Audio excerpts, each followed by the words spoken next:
The smoke reached Victor, Colorado, 3 days before the flames, and Hannah Riley knew that meant trouble was coming faster than anyone could outrun. She stood on the porch of her father's ranch house, watching the horizon turn an ugly shade of amber beneath the summer sky of 1883. The air tasted like ash and fear, and her chest tightened as she considered how quickly their lives could change. At 22 years old, she had lived through harsh winters and spring floods, but wildfires were different. They consumed everything, left nothing but blackened earth and memories turned to dust. Her father, Thomas Riley, had been riding the property lines for 2 days straight, making plans to move the cattle to safer ground, but the wind kept shifting and with it, the direction of the fire. "Miss Riley," the voice came from behind her, deep and steady despite the tension that hung in the air like the smoke itself. "Your father sent me to check on the north pasture fences." Hannah turned to find Hayes Richardson standing at the bottom of the porch steps, his hat in his hands, dirt smudged across his weathered face. He was one of the newer ranch hands her father had hired 6 months ago, a drifter who had wandered into Victor looking for honest work. He was maybe 25 or 26, with dark hair that needed cutting and eyes the color of storm clouds. There was something solid about him, something reliable that had nothing to do with how long he had worked for her father. "The north pasture," Hannah shook her head. "That's too close to where the fire is headed. My father should not have sent you out there alone." "I will be quick about it, madam. Just need to make sure the gates are open so the cattle can move if they need to." Hayes settled his hat back on his head, his jaw set with determination. "Your father has enough to worry about without wondering if those animals are trapped." Hannah studied him for a moment, noting the way his shoulders squared despite the danger, the calm in his expression even as smoke thickened the air between them. Most of the other hands had already started packing their belongings, ready to ride out if the fire came too close. But Hayes Richardson had spent the last 3 days working harder than any 2 men, reinforcing the fire breaks, moving supplies, checking every corner of the property for weaknesses. "Be careful," she said finally, surprised by how much she meant it. "And if you see flames, you ride back here as fast as your horse will carry you. No heroics." Something flickered in his eyes, might have been amusement or might have been respect. "Yes, madam, no heroics." He mounted his bay gelding with an easy grace and rode toward the north end of the property, disappearing into the haze that had settled over everything like a shroud. Hannah watched until she could no longer see him, then turned back to the house where her mother was packing their most precious belongings into trunks, just in case. The day crawled by with agonizing slowness. Her father returned around noon, his face grim as he reported that the fire had jumped Miller's Creek and was now headed straight for their land. The wind was picking up, he said, which meant they had maybe a day, maybe less. They needed to move the cattle, evacuate the horses, get everyone to safety. "Where is Hayes?" he asked, glancing around at the assembled ranch hands. "North pasture," Hannah replied. "He went hours ago." Her father's expression darkened. That was before the wind changed. "The fire is moving faster now, coming from the northeast." He turned to his foreman, an older man named Walter. "Take 3 men and ride out to find him. If the flames are too close, you come back." "Understood." Walter nodded and gathered the men, but Hannah felt ice forming in her stomach. The north pasture was exactly where the fire would hit first if it was coming from the northeast. Hayes could be riding straight into an inferno without knowing it. "I am going with them," she announced, already moving toward the stable.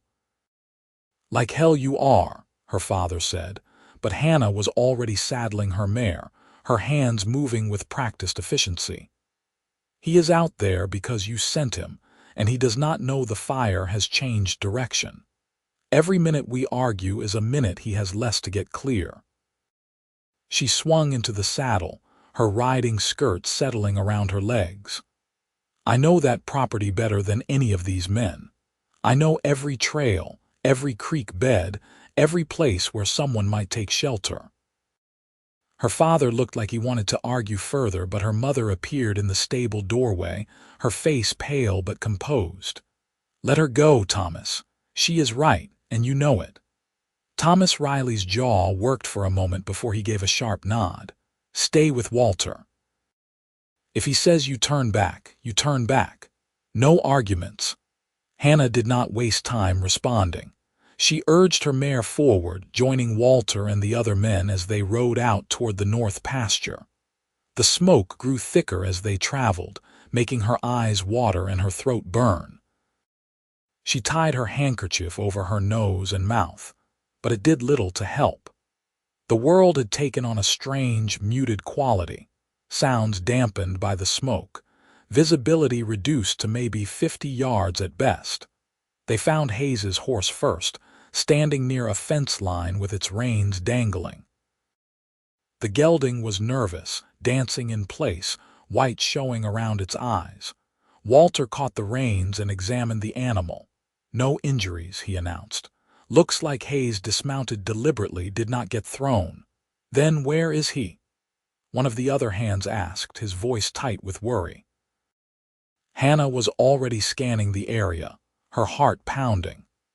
The smoke was definitely thicker here, and she could hear something in the distance that might have been wind or might have been the approaching fire. Then she saw them, fresh boot prints leading away from the fence, heading west toward a small grove of cottonwood trees near a dry creek bed. There, she said, pointing. He went that way. They followed the tracks, calling Hayes's name. The smoke made it hard to see more than a few feet ahead, and Hannah's mare was getting increasingly agitated, fighting the bit. Then she heard it, a voice hoarse from smoke, shouting words she could not quite make out. Hayes, she called back, and the voice came again, clearer this time. Stay back, fires jumped the creek, Walter cursed and reined his horse around. We need to go. Now. But Hannah had already seen something through the smoke, a flicker of orange that was definitely not sunset, definitely not anything natural, and somewhere beyond that, Hayes was trapped. Go back, she told Walter, her decision made in an instant. Get help, bring wet blankets, anything that might help. I am going to find him. Miss Riley, your father will have my hide if I leave you here. Then he will have to get in line behind my mother, Hannah shot back, already urging her mare forward. Go. We are wasting time. She did not wait to see if Walter listened.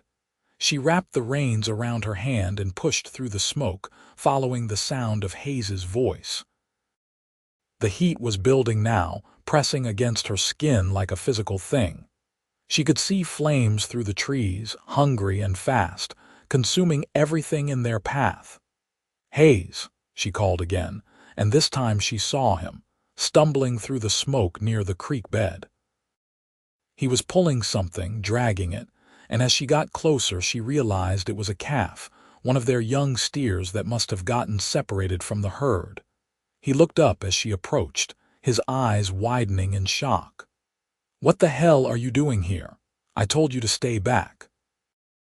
And I am very good at not listening, Hannah said, sliding from her saddle. Can that calf walk? Legs busted. That is why I could not leave it. Hayes coughed, doubling over for a moment before straightening. But you need to go. This whole area is about to be overrun. Hannah looked at the approaching flames, calculated their options, and made a decision. The creek bed was dry now, but she remembered from her childhood that there was a culvert about 200 yards downstream, a stone drainage tunnel that ran under the old road. If they could reach it, they might have a chance. Can you lift that calf? She asked. What, can you lift it? Because if you can get it on my horse, I know a place we can shelter until the fire passes over us. Hayes did not argue, just bent and hoisted the frightened calf with a grunt of effort. The mare did not like it, but Hannah kept a firm hand on the reins, speaking softly until the animal settled enough for Hayes to drape the calf across the saddle. Then they were moving, Hannah leading the horse, Hayes beside her, both of them half running, half stumbling through the smoke. The heat was incredible now, sucking the air from their lungs. Hannah's eyes streamed with tears, and every breath felt like inhaling fire. She could hear the flames roaring behind them, could feel the wind it created pulling at her clothes. Her sense of direction was compromised by the smoke, but she trusted her memory, counted her steps, watched for landmarks she had known all her life. There. The old fence post that marked the edge of what used to be the wagon road. The culvert should be just ahead, maybe 50 yards. She could see the flames on both sides now, racing through the dry grass, catching on anything that would burn. They were not going to make it. The thought came unbidden, stark and terrifying. They had gambled and lost, and now they were both going to die in this hellish landscape. But Hayes grabbed her arm, pulling her forward. "Keep moving, I can see the road." She could not see anything but smoke and fire, but she trusted him, let him guide her. Her lungs were screaming for clean air, her legs shaking with exhaustion. The mare was fighting her now, wild with terror, and the calf was bawling, adding to the chaos. Then Hayes was pushing her down into a ditch she had not seen, and they were rolling, tumbling into darkness and blessed coolness. The culvert. They had made it. Hannah lay on her back in the shallow water that pooled at the bottom of the stone tunnel, gasping for air. Hayes was beside her, and somehow he still had the calf, was pulling it further into the tunnel, away from the entrance where flames were visible, raging past like an angry beast. "Are you hurt?" His hands were on her face, turning her toward him, checking for injuries. "Hannah, look at me." "Are you hurt?" "I am fine," she managed, though her throat felt raw and her lungs burned. The calf, scared but alive. He was still touching her face, his fingers gentle despite the urgency in his voice. "You should not have come after me. You could have been killed." "So could you?"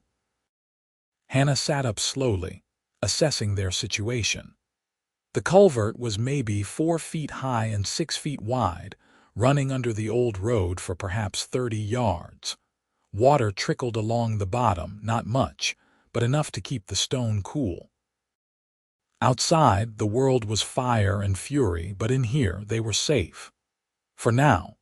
Hayes settled back against the curved wall, his chest heaving as he tried to catch his breath. His face was black with soot, his shirt torn, and there was a nasty burn on his forearm that made Hannah wince when she saw it. "Let me see that," she said, reaching for him. "It is nothing. It is not nothing." She tore a strip from her petticoat, wet it in the stream, and began cleaning the burn as gently as she could. Hayes hissed in pain but did not pull away. In the dim light filtering through the smoke, she could see his face clearly for the first time, could see the exhaustion and pain and something else, something that made her heart beat faster. "Why did you go back for the calf?" she asked softly. "You had to know it would slow you down." Hayes was quiet for a moment, watching her tend to his injury. "My family had a ranch once before the war. Not as big as your father's, but it was ours. We lost it when I was 15. Bank took it for debts we could not pay. My father had to shoot all our cattle because he could not afford to move them and would not leave them to starve." He paused, his voice rough with more than just smoke damage. "I still remember the sound. So when I saw that calf with its leg broken, knowing the fire was coming, I just could not leave it. Does that make sense?" "Yes," Hannah said, and meant it. "It makes perfect sense." They sat in silence for a while, listening to the fire rage overhead. The heat was intense even in the culvert, making sweat run down their backs, but it was bearable. The calf had calmed down, lying between them, its dark eyes wide but no longer panicked. Hannah finished bandaging Hayes's arm with the strips of her petticoat, then settled back against the opposite wall, drawing her knees up to her chest. "My father will be beside himself with worry," she said after a while. "I left against his wishes. He will forgive you once he knows you are safe." Hayes coughed, then took a careful breath. "You saved my life coming out here. That culvert, I never would have found it on my own. You saved that calf. I think that makes us even." Hayes laughed, a sound that turned into another cough. "I am not sure your father will see it that way. Trading his daughter's safety for a steer with a broken leg seems like a poor bargain. Then it is a good thing I did not ask his permission." Hannah smiled despite everything, despite the fear and the smoke and the uncertainty of whether they would have a home to return to. "Besides, I told you, I am very good at not listening. I noticed that." Hayes was looking at her with an expression she could not quite read in the dim light. "You are not what I expected when I took this job." "What did you expect?" "A pampered rancher's daughter who spent her days planning parties and embroidering pillowcases." He held up a hand when she started to protest. "I know better now. You can outride most of the men, you know every inch of this land, and you just rode through a wildfire to make sure I did not die like an idiot trying to save a calf." Hannah felt heat in her cheeks that had nothing to do with the fire overhead. "You are not an idiot. You are brave. Maybe a little foolish, but brave. Those things are not mutually exclusive." They lapsed into silence again, but it was comfortable now, companionable. Hannah found herself studying Hayes in the low light, noticing details she had overlooked before.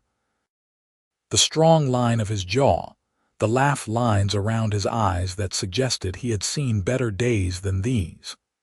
The way his hands were scarred and calloused from hard work, but still moved with careful precision when he checked on the calf or adjusted his makeshift bandage. "How long do you think we will be stuck here?" she asked eventually. Hayes tilted his head, listening to the roar outside. "Hard to say. Fire is moving fast with this wind, but it has a lot of fuel. Could be hours before it is safe to move." Hours. Hannah absorbed that, considered what it meant. Her parents would be frantic. The ranch might be lost. Everything they had built could be reduced to ash while she sat in this tunnel with a ranch hand she barely knew and a calf with a broken leg. It should have been terrifying, should have made her want to scream or cry or both. Instead, she felt oddly calm, as if this moment existed outside of normal time, outside of consequences and fear. "Tell me about your family," she said. "You mentioned a ranch and the war. What happened after you lost the land?" Hayes shifted, clearly uncomfortable with the question, but apparently willing to answer. "My father took work where he could find it, mostly labor jobs that paid poorly and demanded everything. My mother tried to hold us together, but the shame of losing the ranch ate at my father until there was nothing left but bitterness. He died when I was 18, just gave up one night and did not wake up. My mother followed 6 months later. Some people said it was pneumonia, but I think it was a broken heart. I am so sorry." Hannah wanted to reach across the space between them to offer comfort, but she held back, uncertain if it would be welcome. It was a long time ago. Hayes looked down at his hands. "I have been drifting since then, taking work where I can find it, never staying anywhere too long. Victor was supposed to be just another stop, a place to earn enough money to move on. But your father gave me honest work and fair pay, and for the first time in years I started to think maybe I could put down roots somewhere." "And now?" Hannah asked softly. "What do you think now?" Hayes met her eyes, and the intensity in his gaze made her breath catch. "Now I think I was a fool for not realizing sooner what I was looking for." Before Hannah could ask what he meant, a tremendous crack sounded from above, followed by a shower of sparks and burning debris that fell near the mouth of the culvert. Both of them scrambled further back into the tunnel, shielding the calf with their bodies. The fire was directly overhead now, so close that Hannah could feel her hair beginning to singe despite the moisture in the air. Hayes pulled her against him, using his body to shield her from the worst of the heat. His arms were strong around her, and she could feel his heart pounding against her back, quick and hard. For a terrifying moment she thought the tunnel itself might collapse, burying them under burning timber and stone. But the old structure held, built by careful hands decades ago to withstand spring floods and summer heat. Gradually, slowly, the worst of the fury passed. The roar diminished to a crackling, then to something almost like silence, broken only by occasional pops and hisses as the fire found new fuel. Hayes did not let go of her immediately, and Hannah did not pull away. They stayed like that, pressed together in the darkness, breathing in sync, alive against all odds. "I think it is passing," Hayes said finally, his breath warm against her ear. "We should be able to move soon." "Not yet," Hannah said, surprising herself. "Let us make sure it is truly safe." She told herself it was practical thinking, that rushing out too soon could be deadly. But she knew, somewhere deep in her bones, that it was more than that. Something had shifted between them in this stone tunnel, something fundamental and undeniable.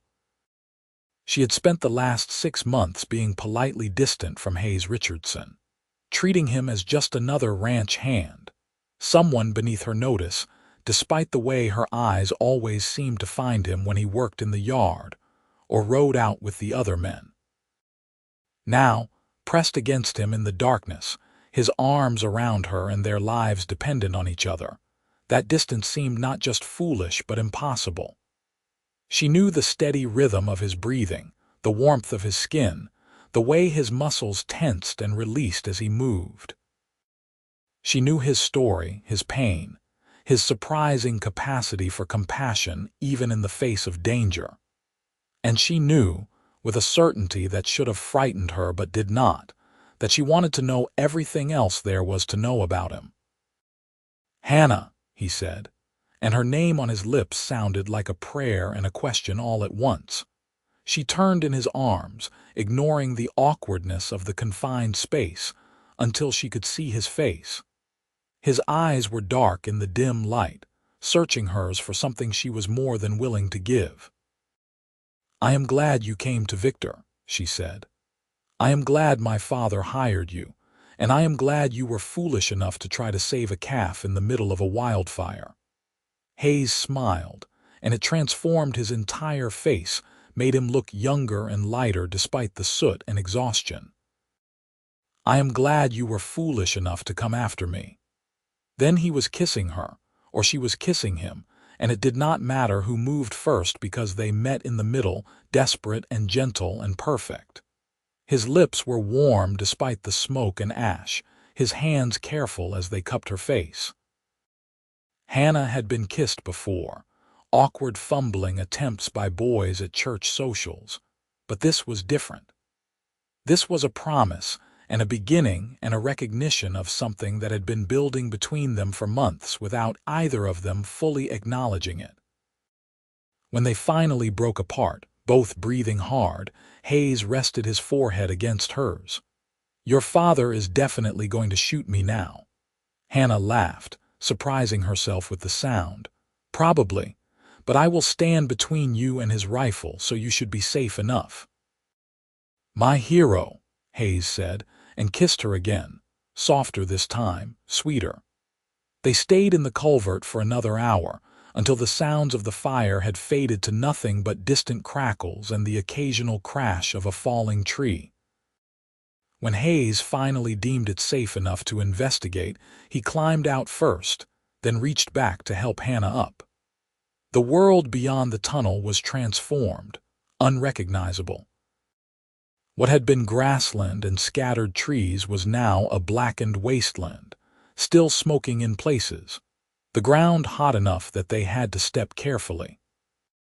Hannah's mare had fled, which she could not blame the animal for, but Hayes's gelding had somehow survived, having taken shelter in a rocky outcrop a short distance away.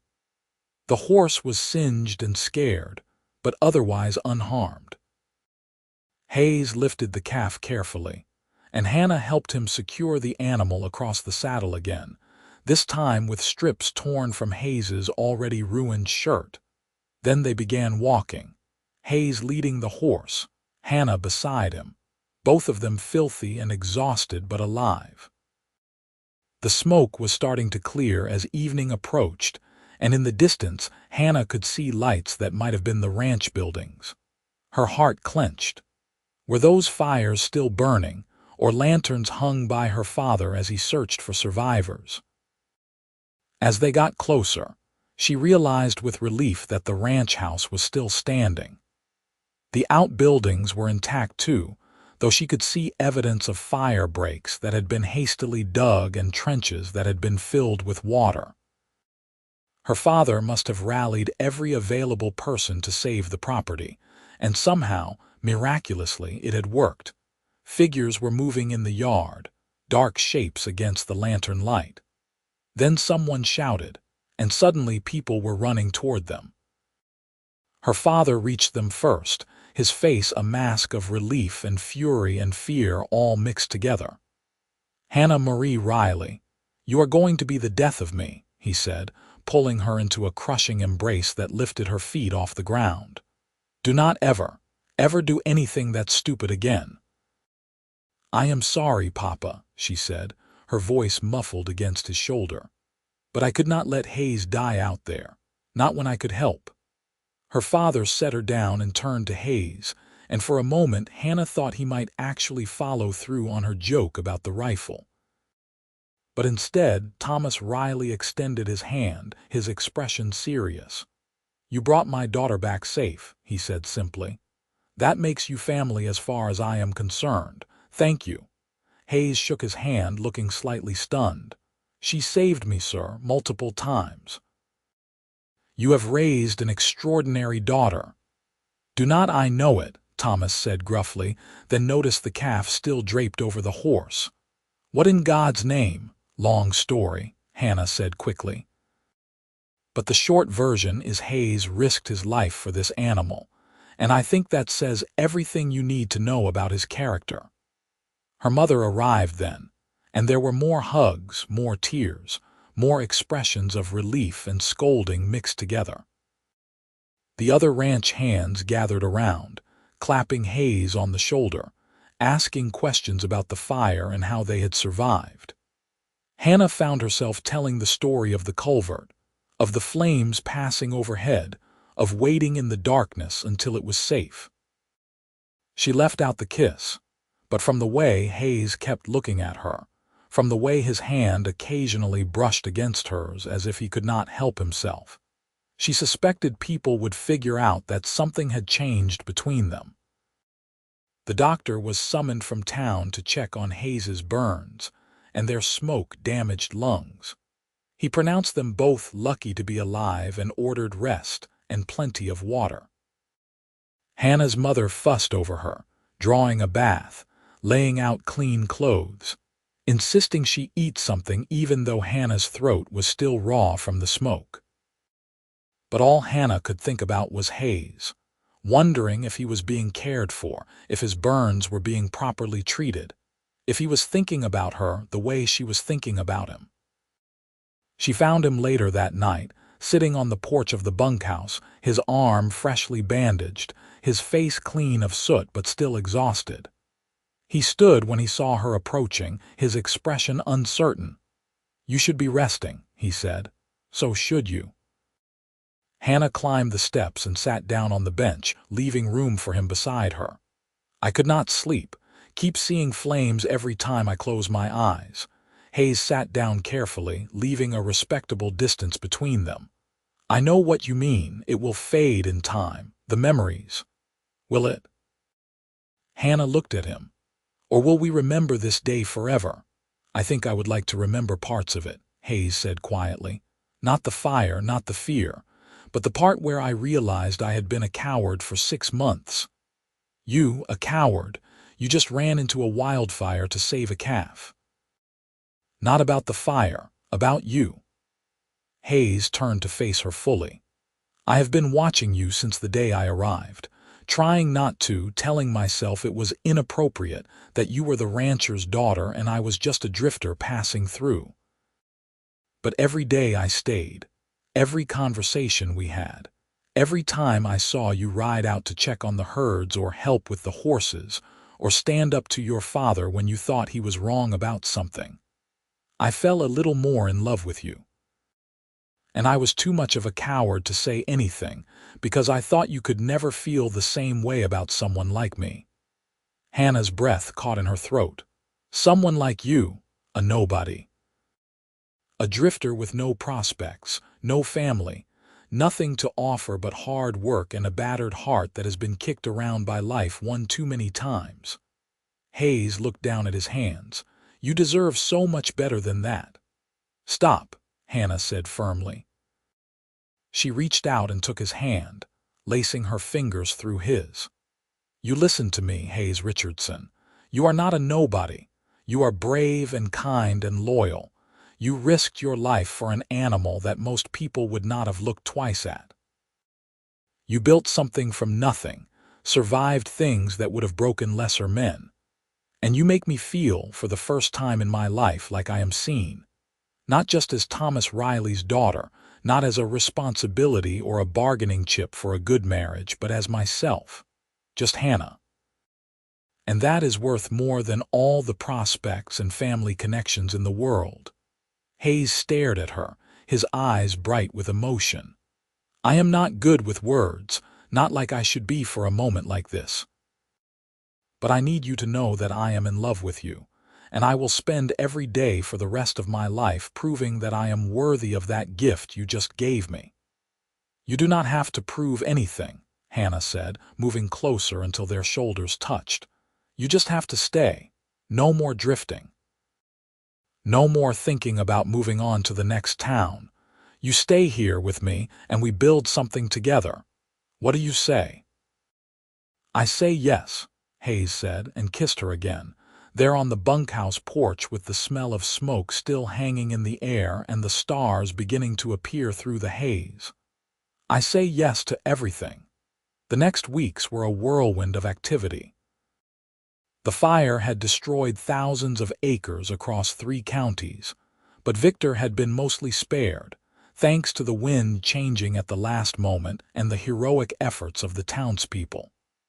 The Riley ranch needed repairs, fences rebuilt, pastures assessed, but the core of it had survived. Hannah threw herself into the work alongside Hayes and the other hands, and if people noticed that she and Hayes were rarely far from each other, they were kind enough not to comment. Her father noticed, of course. Thomas Riley was many things, but unobservant was not one of them. He called Hannah into his study one evening about 2 weeks after the fire, his expression serious. I want to talk to you about Hayes Richardson, he said without preamble. Hannah straightened her shoulders, preparing for a fight. What about him? I am not blind, girl. I have seen the way you two look at each other, the way you find excuses to work near him, the way he watches you like you are the sun, and he is a man who has been living in darkness. Thomas leaned back in his chair. I also have not forgotten that you risked your life to save him and he did the same for you. That kind of bond does not just disappear. No, it does not, Hannah agreed carefully. Papa, I know he is not what you might have chosen for me. I know you probably had hopes that I would marry someone with land or money or connections, but I love him, and I think he loves me too. That has to count for something. To her surprise, her father smiled. It counts for everything. Your mother and I, we did not have land or money when we started. We had each other and a stubborn refusal to give up, and somehow that was enough. If you love Hayes Richardson and he loves you, then you have my blessing. But I will tell you the same thing I told your mother's father when I asked for her hand. I will work myself to the bone to give you the life you deserve, and if I ever fail in that promise, you have my permission to take me out behind the barn and shoot me. Hannah laughed, relief washing over her. I do not think shooting will be necessary, but thank you, Papa. Your blessing means everything to me. Then you better go tell that young man to come see me tomorrow morning. We have some things to discuss man to man. Thomas's expression turned stern. And tell him to look respectable. I do not care how much I like him. He is going to do this properly. Hannah did not quite run to find Hayes, but it was close. She found him in the stable, checking on the calf they had saved.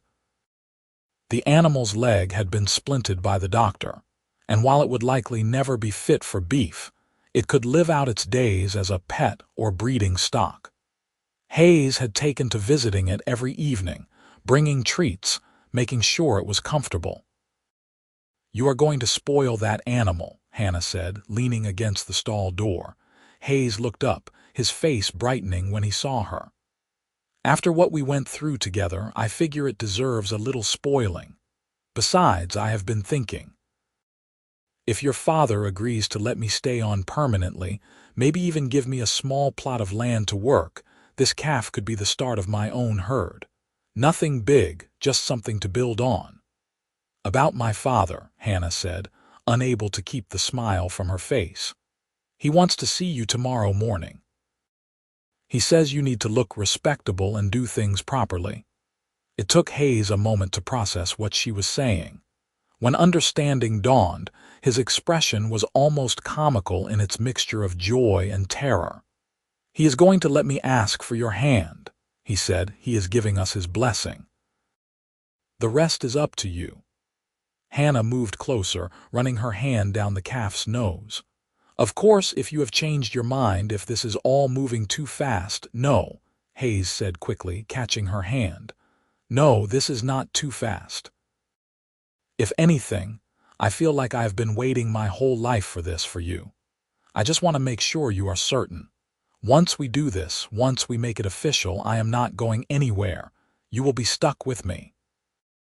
I will never leave you now, Hannah said, the words coming from somewhere deep inside her, a vow and a promise.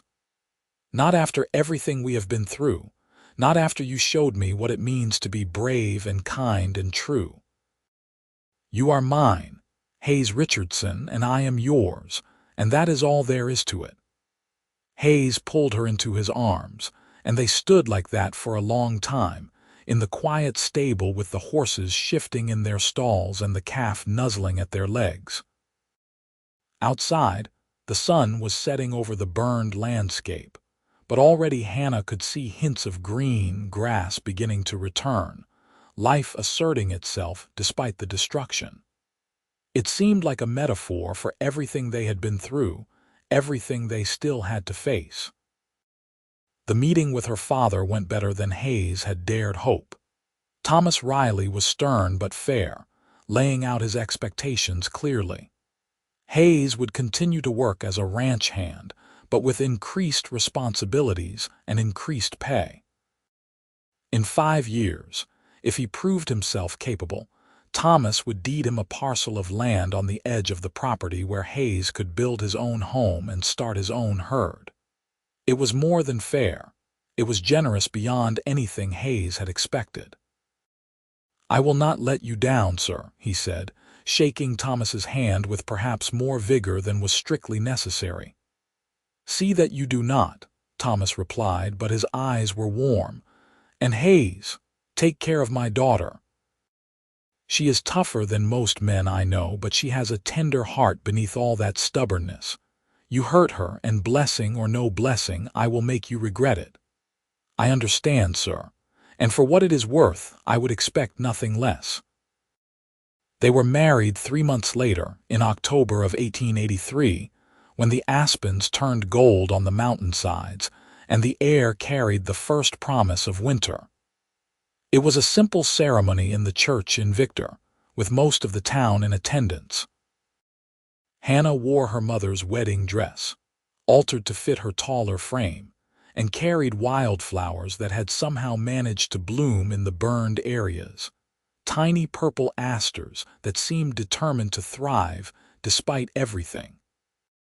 Hayes wore a new suit, purchased with money he had saved over the years of drifting, and when he saw Hannah walking down the aisle toward him, his eyes filled with tears.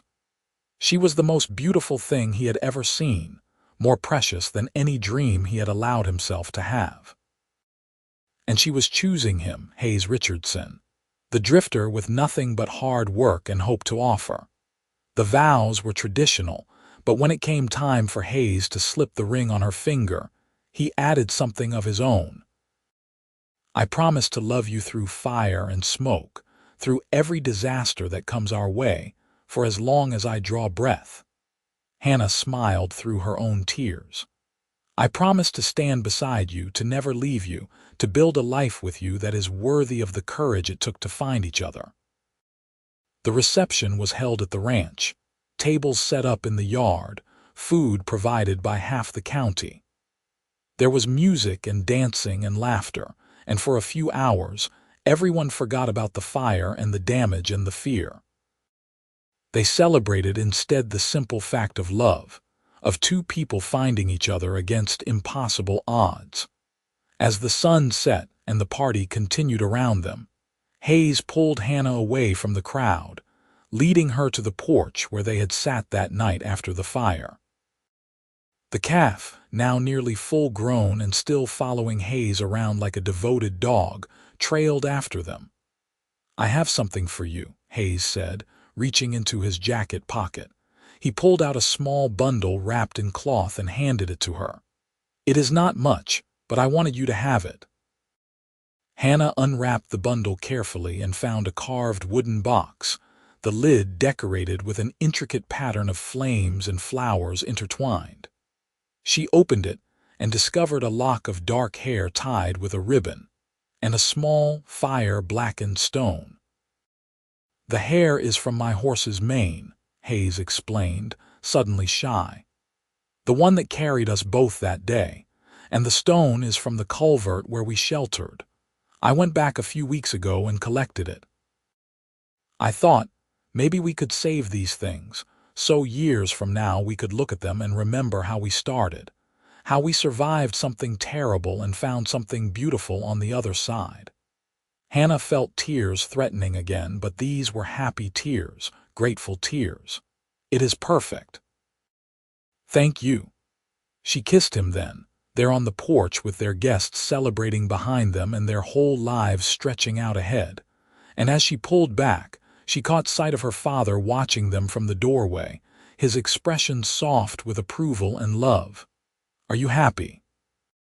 Hayes asked quietly. "More than I ever thought possible," Hannah replied honestly. "I used to think happiness was a quiet thing, something predictable and safe.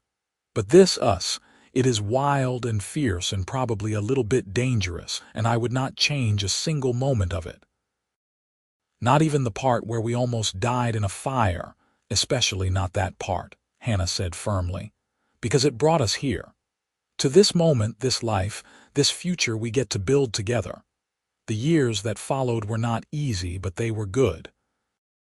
Hayes proved himself to be an invaluable asset to the ranch, and Thomas Riley made good on his promise, deeding over the land even before the 5 years were up.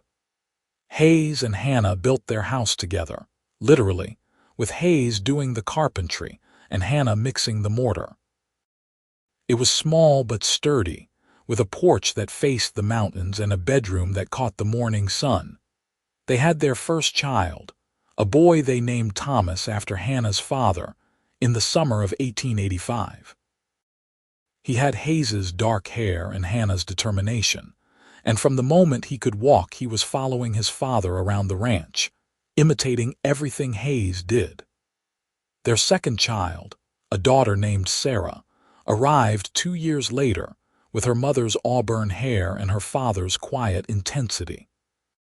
The calf that Hayes had saved, which they had named Victor after the town that had survived the fire, became something of a legend in the area. He grew to an impressive size, with a gentle temperament that made him a favorite of children.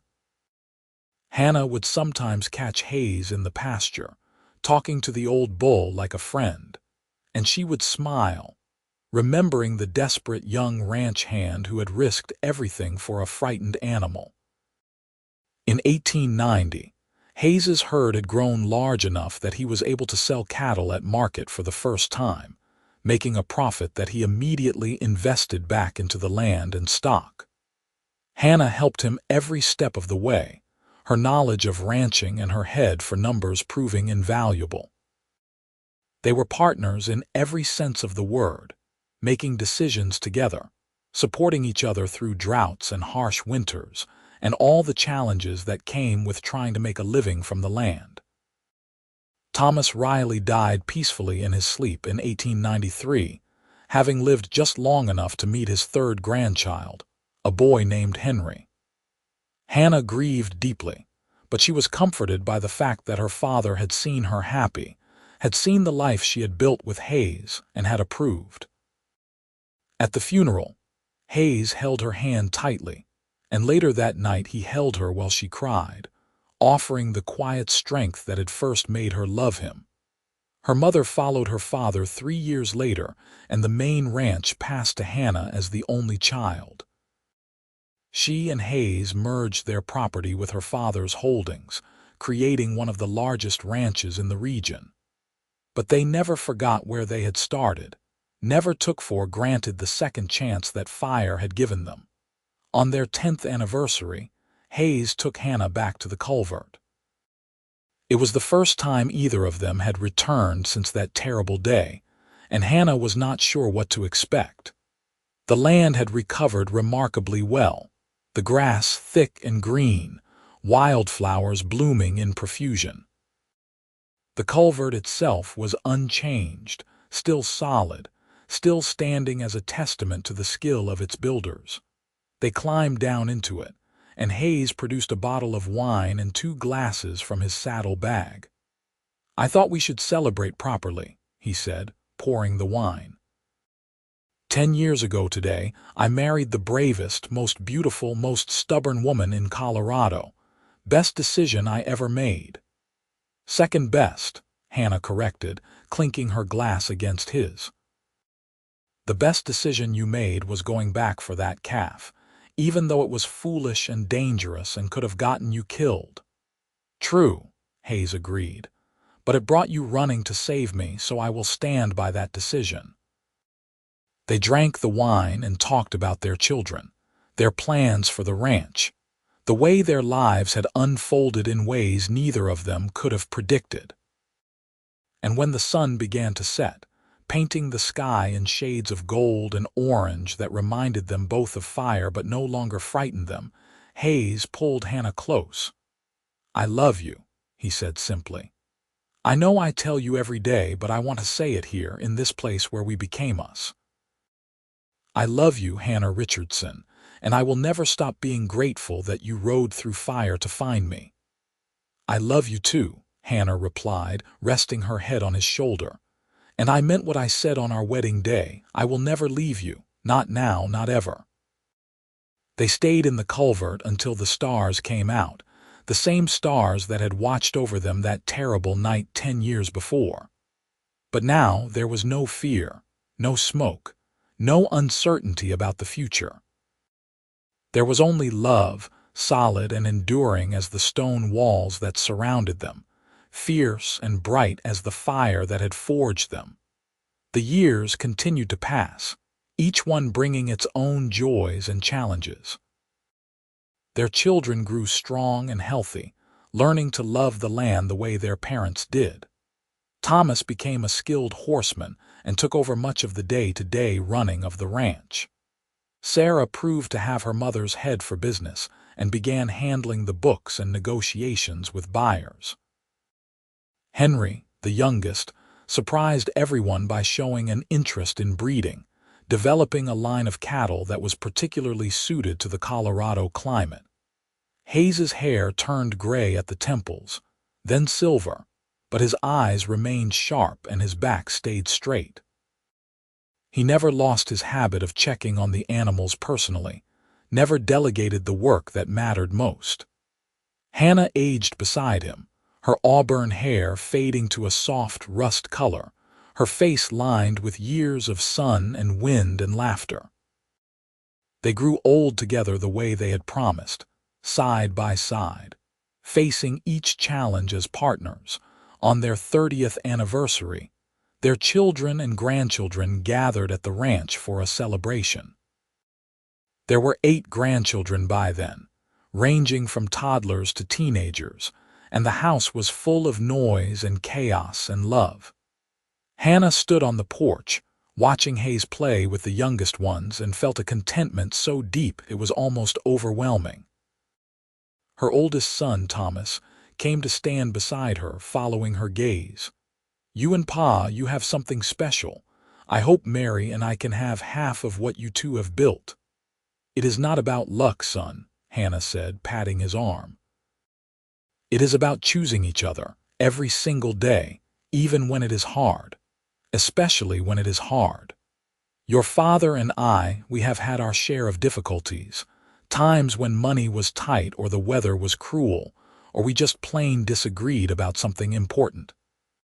But we never stopped choosing each other, never stopped believing that together we were stronger than apart." "How did you know he was the one?" Thomas asked. "When you were young, how did you know Pa was worth defying convention for?" Hannah smiled, remembering a smoke-filled day and a desperate ride through fire. "Because he showed me who he really was when it mattered most. He risked his life for a helpless animal, and when I came to help him, he did not send me away because of some foolish idea about women needing protection. He treated me as an equal, trusted me to know what I was doing, and together we survived something that should have killed us both. That kind of partnership, that kind of respect, that is what love is built on." Inside the house, Hayes was telling the grandchildren a story, and Hannah could hear their delighted squeals and gasps. She knew, without having to listen closely, that he was telling them about the fire, about the calf named Victor, about their grandmother riding through flames to save him. He told that story every year at the anniversary party, and every year the children begged to hear it again, as if it were a fairy tale and not their family history. But perhaps that was what it was in a way. A fairy tale set against the harsh reality of the Wild West, a love story born from disaster and tempered by years of hard work and devotion. Hannah had read stories in books about princes and princesses, about love at first sight and happily ever after. But none of those stories felt as true or as deep as her own.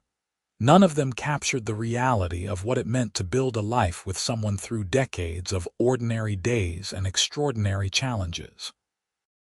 As the evening wore on and the younger children were put to bed, Hayes found Hannah on the porch again, their usual spot, the place where they had first admitted their feelings all those years ago.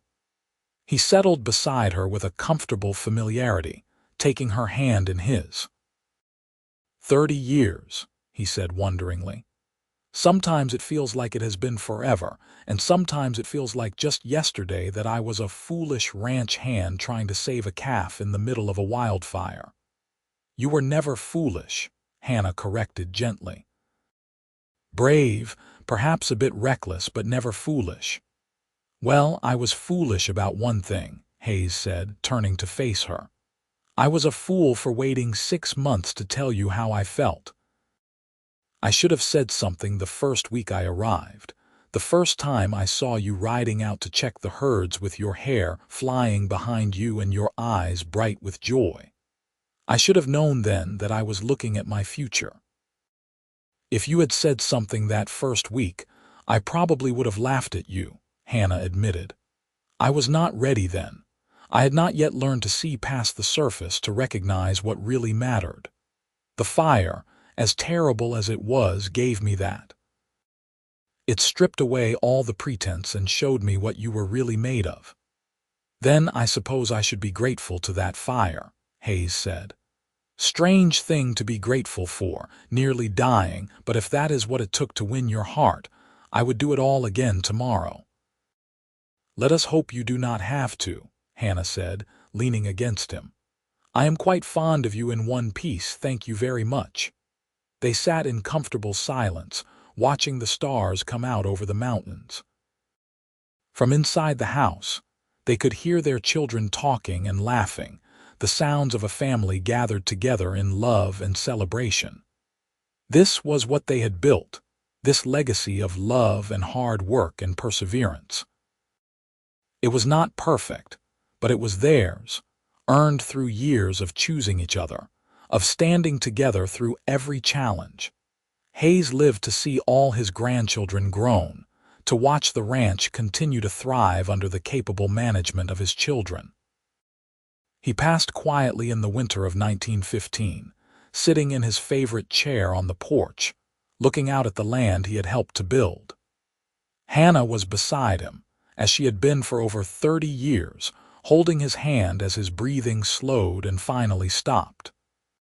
She buried him on a hill overlooking the pasture where Victor the bull had lived out his days, under a headstone that read, "Hayes Richardson, beloved husband and father, who taught us that true courage lies in compassion."